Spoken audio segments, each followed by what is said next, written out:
हम तो देख रहे हैं कि पिछला सप्ताह मोहब्बत का सप्ताह रहा है। मोहब्बत, तरह तरह की मोहब्बत, आपस की मोहब्बत, पूंजी की मोहब्बत, संगठन की मोहब्बत, मानवता की मोहब्बत, अमानवता की मोहब्बत, क्रूरता की मोहब्बत, जितनी तरह की मोहब्बत की कल्पना की जा सकती है वो सारी मोहब्बतें दिखाई पड़ी हैं। और सबसे बड़ी बात, अभी आपने कहा कि घुट घुट के मरना क्या, बड़ी प्रोमिनेंट पिक्चर हमारी थी मुगले आजम, जब प्यार किया तो डरना क्या।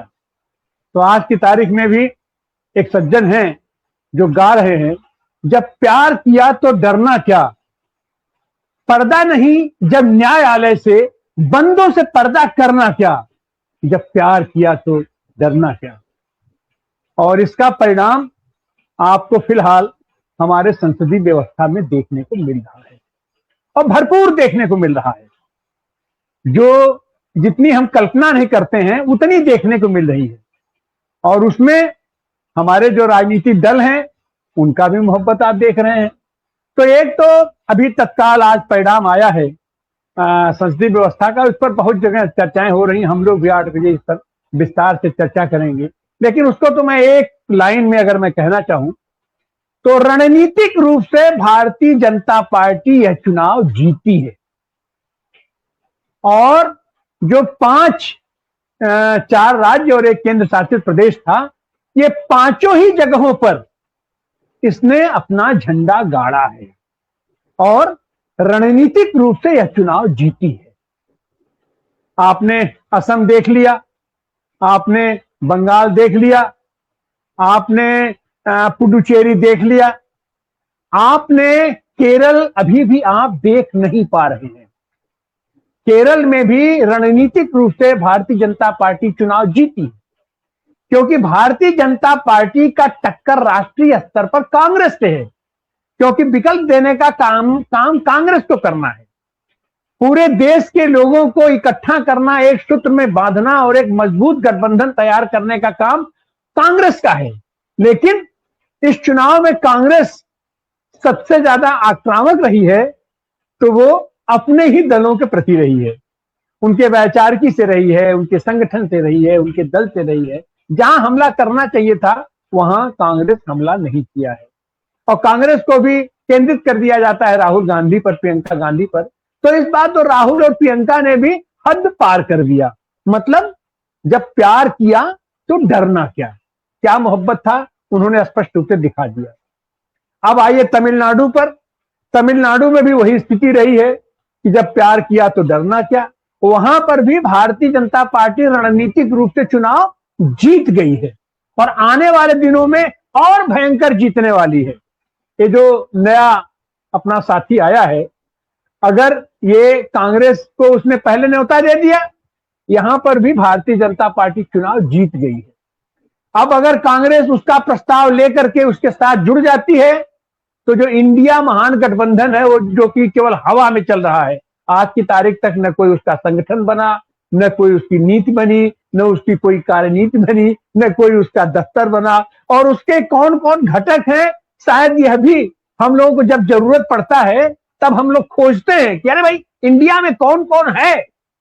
तो कुल जो उठा करके कुछ प्रदेशों में कुछ दल इकट्ठा हो जाते हैं, 2-4 दल, और सब लोग फ्रेंडली मोहब्बत करते रहते हैं। वही है ना कि जब प्यार किया तो डरना क्या, प्यार उनका चलता रहता है। ये सारी तो ये तो अभी आज की जो स्थिति है उसमें दिखाई पड़ रहा है कि क्या स्थिति हुआ और ज्ञानेश की मोहब्बत कहां तक पहुंची।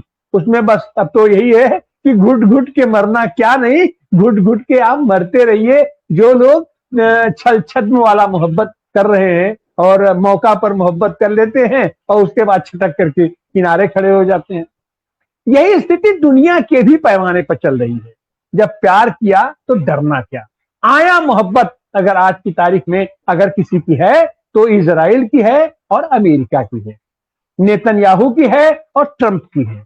और वो हर तिकड़म, हर तरीके से वो अपने संसद की भी बात नहीं सुन रहे हैं, अपने कांग्रेस की भी बात नहीं सुन रहे हैं। नेतन्याहू दुनिया की बात नहीं सुन रहा है, दुनिया के लोग बात नहीं सुन रहे हैं। अपने स्तर से ही जाते हैं, समझौता कर लेते हैं, अपने स्तर से ही युद्ध विराम कर देते हैं, अपने स्तर से ही युद्ध विराम तोड़ देते हैं। मतलब वहां पर भी जनता से उनका कोई मतलब नहीं है। उनकी जो मोहब्बत है नेतन्याहू और ट्रंप की, अब क्या मोहब्बत है, कैसे मोहब्बत है, अब उस पर तो लंबा विषय। लेकिन अंतरराष्ट्रीय राजनीति में भी कुछ और मोहब्बतों का ताना बाना फैल रहा है, जो अभी हम लोग इस बार वाले सीज फायर में देख रहे हैं।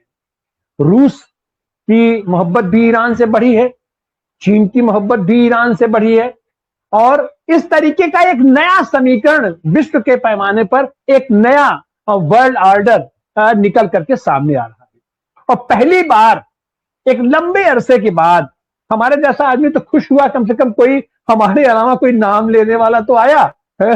हम तो अपने यहाँ all India peace and solidarity organisation के जनरल सेक्रेटरी हमारे पल्लव जी हैं, और पल्लव जी के ऊपर आज की तारीख में वर्ल्ड पीस काउंसिल की भी जिम्मेदारी आ गई है। लेकिन लाख खोदने के बावजूद भी वो आदमी जुमस नहीं खा रहा है। Non aligned movement, non aligned movement, पहली बार इस हफ्ते उसका शब्द हमको सुनने को मिला कि नॉन अलाइन्ड मूवमेंट के प्रस्ताव पर ईरान को एनपीटीए का उपाध्यक्ष चुना गया है, वो उसकी अध्यक्षता करेगा। मतलब दुनिया के पैमाने पर अमेरिका के खिलाफ अगर कोई देश खड़ा होने करके दिखाई दे रहा है या उस पर फोकस जा रहा है तो वो ईरान बन रहा है। इसमें हम देख रहे हैं कि जैसे द्वितीय विश्व युद्ध में जब लड़ाई हुआ तो उसमें ब्रिटेन के जो उस समय का अपने आप को अपना बॉस मानता था ब्रिटेन, उसको दरकिनार करके अमेरिका बम फेंका और अमेरिका ने कहा कि अब हम विश्व पर शासन करेंगे, हमारे आधार पर दुनिया चलेगा।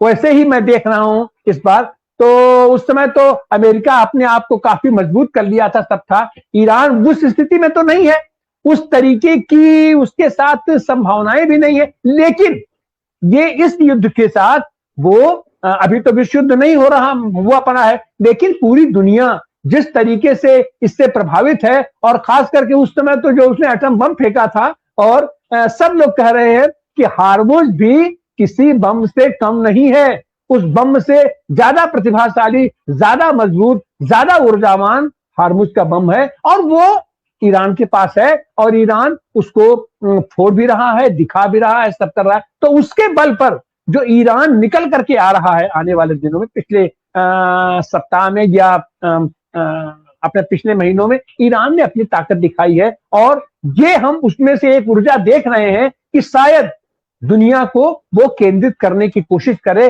और वो एक मजबूत न्यूक्लियर बनकर के उभरे जो नया वर्ल्ड ऑर्डर डेवलप कर सके। नया वर्ल्ड ऑर्डर का मतलब होता है कि डॉलर का वर्चस्व खत्म करके दुनिया में एक नए तरीके की व्यवस्था जो भारत कर सकता था, लेकिन वही जब प्यार किया तो डरना क्या। इनकी भी मोहब्बत कहीं न कहीं से ट्रंप से और इजराइल से है, जिनके चलते पूरे भारत की अस्मिता दांव पर लगा करके ये भी उसके सामने सरेंडर किए हुए हैं, और वह जो गोल्डन अपॉर्चुनिटी हो सकती है वो हम अभी तक उसके ऊपर शायद ध्यान ही नहीं दे रहे हैं, आंखें मूंदे हुए हैं। हमको लग रहा है कि शायद फिलहाल उनका लक्ष्य ये था कि अपने 5 राज्यों का चुनाव हम निपटा ले, और 5 राज्यों का ही चुनाव नहीं, इसके बाद जो हम देख रहे हैं दिखाई पड़ रहा है। और पिछले हफ्ते की एक महत्वपूर्ण घटना ये भी रही है कि जो एक पार्टी फर्श से उठ करके अर्श तक पहुंची थी, उसके 10 सांसदों में से 7 सांसद तोड़ करके, माने संसद में उसका अस्तित्व समाप्त करने की ओर बढ़ा जा रहा है। और पंजाब में भी शायद भारतीय जनता पार्टी अपनी स्वतंत्र सरकार बनाने की ओर आगे बढ़ेगी। तो पिछले हफ्ता हमने देखा बिहार में इन्होंने अपना सरकार बना लिया, इस बार हमने देखा कि बंगाल में इन्होंने अपनी सरकार बना लिया। अब हम अगले हफ्ता जो इस हफ्ते का आकलन दिखाई पड़ रहा है कि शायद बहुत जल्दी ही पंजाब में भी भारतीय जनता पार्टी की सरकार दिखाई पड़े। इस तरीके से हम देख रहे हैं कि यह जो मोहब्बत का बाजार गर्म हुआ है, नफरत की बुनियाद पर, नफरत के बीच से जो बाजार गर्म हुआ है मोहब्बत का, वो शायद कुछ और आगे बढ़ेगा। और ऐसा लग रहा है कि आने वाले दिनों में भारतीय जनता पार्टी भी, या जो उसका मातृ संगठन है, अब उसका प्रयास होगा कि अब वो जहां तक ध्रुवीकरण कर सकते थे हिंदू वोटों का, अब शायद वहां से उन्हें गुंजाइश नहीं है, क्योंकि वो जितना कर सकते थे वो मोहब्बत की बाजार उनका शायद पराकाष्ठा पर पहुंच गई है। लेकिन उन्हें अब जरूरत तो है अब वो देख रहे हैं कि यह जो समाज है, हिंदू एकता के नाम पर जो वो इकट्ठा करते थे, अपनी राजनीति करते थे, अब शायद उसमें क्षरण ही होगा, अब और कुछ उसमें जुड़ने वाला नहीं है। तो आने वाले दिनों में संभव है कि वो जिससे नफरत कर रहे थे, जिसके खिलाफ, जिसको मोहरा बना करके हिंदुओं को इकट्ठा करने की बात कर रहे थे, आने वाले दिनों में इन्होंने एक जाल फेंका है महिलाओं को इकट्ठा करने का। उस पर भी कहीं न कहीं से औंधे मुंह गिरे हैं, लेकिन वो पूरा प्रयास उनका केवल यही है कि ज्ञानेश कुमार की वो जो मोहब्बत का नरेशन है कि आखिर इतना वोट कहां से आ रहा है, उसको साबित करने के लिए जो ये गोदी मीडिया का सहारा लेते हैं और तरह तरह के नरेशन का सहारा लेते हैं, अब शायद वो नरेशन भी काम नहीं करेगा। तो अब ये शायद शिफ्ट होंगे उनके तरफ कि हम तो मोहब्बत की दुकान खोले हैं, आप भी हमारे साथ आओ, आप भी हिंदुस्तानी हो, आप भी भारतीय हो, और एक नए तरीके का मोहब्बत का खेल अब शुरू होगा आने वाले दिनों में, और दुनिया के पैमाने पर भी एक नए सिरे की का मोहब्बत का खेल शुरू होगा। और अगर अमेरिका जग गया और ट्रंप को हटा पाया तो शायद एक नया वर्ल्ड ऑर्डर होगा, और नहीं तो अगर ट्रंप और नेतन्याहू की मोहब्बत ऐसे ही चलती रही तो बहुत जल्दी ही हमको दुनिया के पैमाने पर एक नया वर्ल्ड ऑर्डर दिखाई पड़ेगा, और डॉलर को खत्म करके डॉलर की वैकल्पिक व्यवस्था में जब भी कोई भी मुद्रा आ जाएगी तो वहीं से दुनिया में एक नए तरीके की ऊर्जा और एक नए तरीके की व्यवस्था पड़ेगी। अब हम शांति की तरफ बढ़ेंगे, अशांति की तरफ बढ़ेंगे, क्योंकि ये जो परमाणु संपन्न देश हैं और उसमें भी जो कुछ विक्षिप्त टाइप लोग हैं कि मोहब्बत में वो किसी भी हद तक गुजर सकते हैं, परमाणु बम का भी प्रयोग कर सकते हैं, लेकिन परमाणु बम का प्रयोग भी आप कितना करोगे? 1 करोगे, 2 करोगे, 3 करोगे, 10 करोगे, एक देश में एक परमाणु बम का, लेकिन ये दुनिया पर तो आप उसका असर डालोगे ये अपना क्या करोगे, कैसे करोगे? तो पिछले सप्ताह का जो भी अनुभव रहा है वो अनुभव खट्टा मीठा और बहुत ही भयानक अनुभव है, बहुत ही दुर्दांत अनुभव है, लोकतंत्र के लिए भी और शांति स्थापन के लिए भी, शांति आंदोलन के लिए भी, और मजदूर आंदोलन के लिए भी। मजदूर आंदोलन भी अपने एक नए आयाम की तरफ पहुंच रहा है, और उसमें ये जितने भी परंपरागत मजदूर यूनियन है वो अभी अभी अजीत भाई ने अपना दुख व्यक्त किया कि वो भी अब मैदान से अलग हट करके एयर कंडीशन कमरों में चली गई हैं। मजदूर आंदोलित है और उसमें नेता का पता नहीं है। अगर कोई नेता अकस्मात उसमें कूद जाता है तो प्रशासन खुलेआम, हम तो वहां गए थे, नोएडा डेलीगेशन में हम वहां गए थे, और जिस तरीके का वहां पर प्रशासनिक लक्ष्मी सिंह ने अपना जो वर्जन दिया कि जो आदमी आए थे वो तो यहाँ भड़काने के लिए आए थे, उनका कोई संगठन ही नहीं है, वो यहाँ काम नहीं करते हैं। इस तरीके की हिम्मत अगर शासन प्रशासन को पड़ रहा है कि मजदूर नेता के ऊपर आतंकवादी उनको कहने का, और उनका कोई आधार नहीं है, उनका संगठन नहीं है, वो कैसे यहाँ आ गए और उनके ऊपर तरह तरह की धाराओं में मुकदमा दर्ज करके अगर उनकी गिरफ्तारी हो जाती है तो यह भी एक तरीके का मोहब्बत का नया सिलसिला शुरू हो रहा है। और ट्रेड यूनियन हमारा कहाँ जा रहा है, कैसे जा रहा है, इसके बारे में भी निश्चित रूप से आने वाले दिनों में विचार करेंगे, लेकिन स्थितियां बहुत भयंकर है, और ये कुल जो हटा करके जनतांत्रिक आंदोलन के लिए और शांति आंदोलन के लिए ये सब खतरे की घंटी है। और ये खतरे की घंटी दिन पर दिन इसकी ध्वनि तेज होती जा रही है, और इसका कारण शायद सबसे बड़ा कारण यही है कि हमारा वामपंथी आंदोलन कमजोर हुआ है, वामपंथी आंदोलन कमजोर हुआ है। और जब मुख्य धारा का आंदोलन